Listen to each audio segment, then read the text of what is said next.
नवरात्र हिंदू धर्म का एक महत्वपूर्ण पर्व है जो मां दुर्गा के 9 रूपों की उपासना के लिए मनाया जाता है।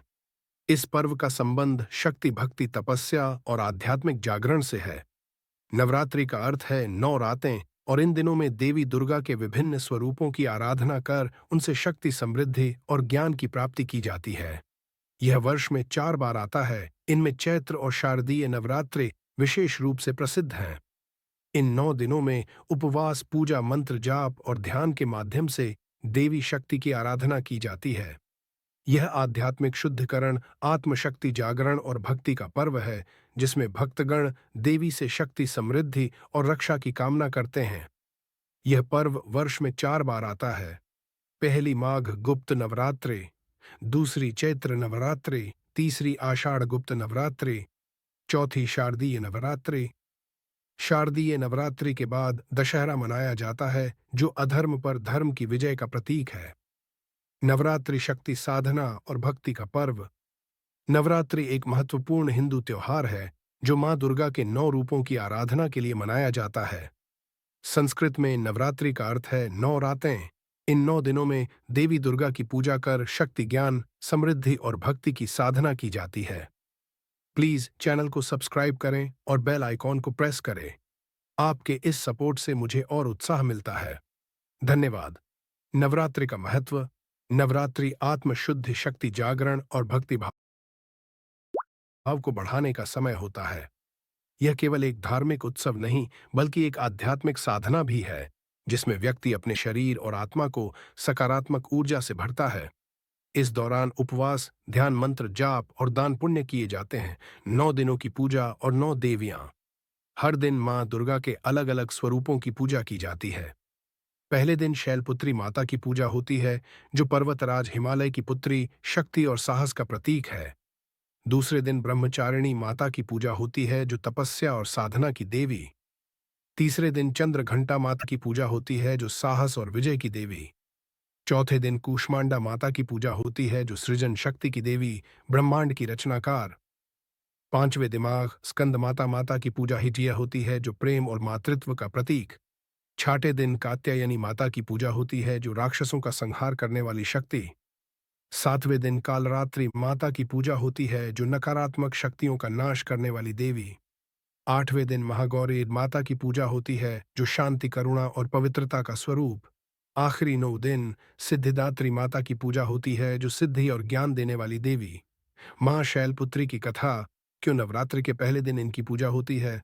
मां शैलपुत्री नवदुर्गा का पहला स्वरूप हैं और इनकी पूजा नवरात्रि के पहले दिन की जाती है। इनके नाम का अर्थ है शैल, पहाड़ की पुत्री, क्योंकि ये पर्वतराज हिमालय की बेटी हैं। इन्हें सती और पार्वती के रूप में भी पूजा जाता है। मां शैलपुत्री की कथा। प्राचीन काल में राजा दक्ष ने एक महायज्ञ का आयोजन किया, जिसमें उन्होंने सभी देवताओं और ऋषियों को आमंत्रित किया, लेकिन अपने जमाता भगवान शिव को नहीं बुलाया। राजा दक्ष की पुत्री सती मां शैलपुत्री का पूर्व जन्म ने जब यह सुना तो वे बिना निमंत्रण ही अपने पिता के यज्ञ में चली गईं। वहां जाकर उन्होंने देखा कि भगवान शिव का अपमान किया जा रहा है। यह देखकर सती अत्यंत दुखी हो गईं और उन्होंने स्वयं को योग अग्नि में भस्म कर लिया। भगवान शिव इस घटना से अत्यंत क्रोधित हुए और उन्होंने वीरभद्र को भेजकर यज्ञ को नष्ट कर दिया। सती के जल जाने के बाद भगवान शिव ने उनका शरीर लेकर तांडव नृत्य किया, जिससे सृष्टि संकट में आ गई। इस स्थिति को देखकर भगवान विष्णु ने अपने सुदर्शन चक्र से सती माता के शरीर के अंग प्रत्यंग को 51 भागों में विभाजित कर दिया, जो बाद में शक्ति पीठों के रूप में प्रतिष्ठित हुए। सती माता ने अपने अगले जन्म में पर्वतराज हिमालय के घर में जन्म लिया और शैलपुत्री नाम से प्रसिद्ध हुईं। वे भगवान शिव से पुनः विवाह करके देवी पार्वती बनी। मां शैलपुत्री को पहले दिन क्यों पूजा जाता है? पहला, नवदुर्गा की शुरुआत का प्रतीक। मां शैलपुत्री का जन्म देवी सती के पुनर्जन्म के रूप में हुआ था। यह शक्ति की यात्रा का पहला चरण है, इसलिए नवरात्रि की शुरुआत इनकी पूजा से की जाती है। दूसरा, मूलाधार चक्र की जागृति। मां शैलपुत्री मूलाधार चक्र को सक्रिय करने वाली देवी हैं। साधना की शुरुआत इसी चक्र से होती है, इसलिए पहले दिन इनकी उपासना होती है। तीसरा, शक्ति और समर्पण का प्रतीक। मां शैलपुत्री अटूट भक्ति, दृढ़ निश्चय और त्याग का प्रतीक है। नवरात्रि के पहले दिन उनकी पूजा करने से साधक को आध्यात्मिक बल और दृढ़ संकल्प प्राप्त होता है। चौथा, पृथ्वी तत्व का संबंध। मां शैलपुत्री पृथ्वी तत्व की देवी मानी जाती हैं, जो स्थिरता, शक्ति और धैर्य का प्रतीक है। नवरात्रि के पहले दिन यह स्थिरता आवश्यक होती है, जिससे आगे की साधना सफल हो सके। मां शैलपुत्री की पूजा विधि। प्रातःकाल स्नान करके स्वच्छ वस्त्र धारण करें। मां की मूर्ति या चित्र पर जल, रोली, अक्षत, पुष्प अर्पित करें। सफेद फूल और गाय का घी मां को अर्पित करें, क्योंकि यह देवी को प्रिय है। देवी शैलपुत्र्यै नमः मंत्र का 108 बार जाप करें। मां को शुद्ध घी का भोग लगाएं और ब्राह्मणों को दान दें। मां शैलपुत्री की कृपा से क्या लाभ होते हैं? आध्यात्मिक जागरण और मानसिक शांति मिलती है। सभी संकट और कष्टों का नाश होता है। जीवन में स्थिरता और आत्मबल बढ़ता है। मनोकामनाएं पूर्ण होती हैं और सुख समृद्धि आती है। मां शैलपुत्री नवदुर्गा की प्रथम स्वरूपा हैं और इनकी पूजा नवरात्रि की शुरुआत में इसलिए की जाती है क्योंकि वे भक्ति, शक्ति और साधना की प्रथम सीढ़ी हैं। इनकी कृपा से साधक को नवरात्रि की पूरी साधना करने के लिए बल, स्थिरता और आत्मविश्वास प्राप्त होता है। देवी शैलपुत्र्यै नमः। जय माता दी। नवरात्रि का पौराणिक और आध्यात्मिक महत्व। पौराणिक महत्व। नवरात्रि का सबसे प्रसिद्ध संदर्भ देवी दुर्गा और महिषासुर की कथा से जुड़ा है। महिषासुर एक असुर राक्षस अपनी शक्ति के बल पर देवताओं को पराजित कर स्वर्ग लोक पर अधिकार कर लेता है। तब देवताओं ने मां दुर्गा का आह्वान किया। मां दुर्गा ने लगातार 9 दिनों तक महिषासुर से युद्ध किया और 10वें दिन उसका वध कर दिया। यही कारण है कि 10वें दिन को विजयादशमी, दशहरा के रूप में मनाया जाता है। आध्यात्मिक महत्व। नवरात्रि केवल बाहरी अनुष्ठानों तक सीमित नहीं है, बल्कि यह आंतरिक साधना का भी समय है। यह आत्मशुद्धि, ध्यान और ऊर्जा संचय का पर्व है। व्यक्ति अपने भीतर की नकारात्मकता को समाप्त कर सकारात्मक ऊर्जा को बढ़ा सकता है। प्लीज चैनल को सब्सक्राइब करें और बेल आइकॉन को प्रेस करें। आपके इस सपोर्ट से मुझे और उत्साह मिलता है। धन्यवाद। नवरात्रि के प्रमुख अनुष्ठान। एक, व्रत और उपवास। कुछ लोग पूरे 9 दिन उपवास रखते हैं, जबकि कुछ केवल पहले और आखिरी दिन। फलाहार और सात्विक भोजन। फलों, दूध, सिंघाड़े का आटा, साबूदाना का सेवन किया जाता है। प्याज, लहसुन और तामसिक भोजन से परहेज किया जाता है। 2, घट स्थापना, कलश स्थापना। पहले दिन घर में मिट्टी के पात्र में जौ बोकर कलश स्थापित किया जाता है। यह नवदुर्गा का आह्वान और शक्ति का प्रतीक है। 3, कन्या पूजन।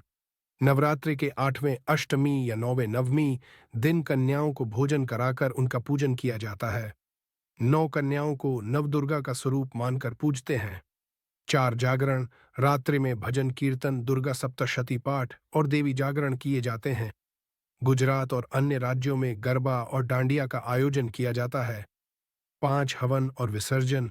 नवमी या दशमी के दिन हवन कर देवी को विदाई दी जाती है। कलश विसर्जन के साथ नवरात्रि समाप्त होती। नवरात्रि केवल एक त्योहार नहीं, बल्कि आत्मशुद्धि, शक्ति जागरण और आध्यात्मिक उन्नति का पर्व है। यह हमें सिखाता है कि अपने भीतर की नकारात्मकता को दूर कर शुद्धता, प्रेम और शक्ति को जागृत करें। इस नवरात्रि में भक्ति, साधना और सेवा के मार्ग पर चलकर मां दुर्गा की कृपा प्राप्त करें। जय माता दी। नवरात्रि से मिलने वाले लाभ। पहला, शारीरिक शुद्धि, उपवास और सात्विक आहार से शरीर स्वस्थ रहता है। दूसरा, मानसिक शांति, भजन, ध्यान और पूजा से मन को स्थिरता मिलती है। तीसरा, आध्यात्मिक शक्ति, मंत्र, जाप और हवन से सकारात्मक ऊर्जा बढ़ती है। चौथा, सकारात्मकता। यह पर्व आत्मनिरीक्षण और नकारात्मकता को दूर करने का अवसर है। पांचवा, भक्ति और सेवा। नवरात्रि के दौरान सेवा और दान पुण्य करने से आत्मिक संतोष मिलता है। नवरात्रि का वैज्ञानिक दृष्टिकोण। यह पर्व मौसम परिवर्तन के समय आता है, जब शरीर को सात्विक भोजन और उपवास से शुद्ध किया जाता है। उपवास से पाचन तंत्र को आराम मिलता है और शरीर की प्रतिरोधक क्षमता बढ़ती है। मंत्र, जाप और ध्यान से मानसिक शांति मिलती है और तनाव कम होता है। सकारात्मक ऊर्जा बढ़ाने के लिए घर में पूजा पाठ और यज्ञ किए जाते हैं। नवरात्रि और योग साधना। नवरात्रि केवल देवी की पूजा का समय नहीं है, बल्कि यह आध्यात्मिक साधना और आत्मचिंतन का भी अवसर है। सूर्य नमस्कार और प्राणायाम से ऊर्जा संतुलित रहती है। मंत्र ध्यान से मानसिक शांति और आध्यात्मिक उन्नति मिलती है। योग और ध्यान से शरीर और मन को नियंत्रित किया जाता है। नवरात्रि केवल एक त्योहार नहीं, बल्कि शक्ति साधना और आत्मशुद्धि का समय है। यह हमें धैर्य, अनुशासन और भक्ति के मार्ग पर चलने की प्रेरणा देता है। इस पावन पर्व में मां दुर्गा की कृपा प्राप्त करने के लिए भक्ति साधना और सेवा का पालन करें। जय माता दी। प्लीज चैनल को सब्सक्राइब करें और बेल आइकॉन को प्रेस करें। आपके इस सपोर्ट से मुझे और उत्साह मिलता है। धन्यवाद।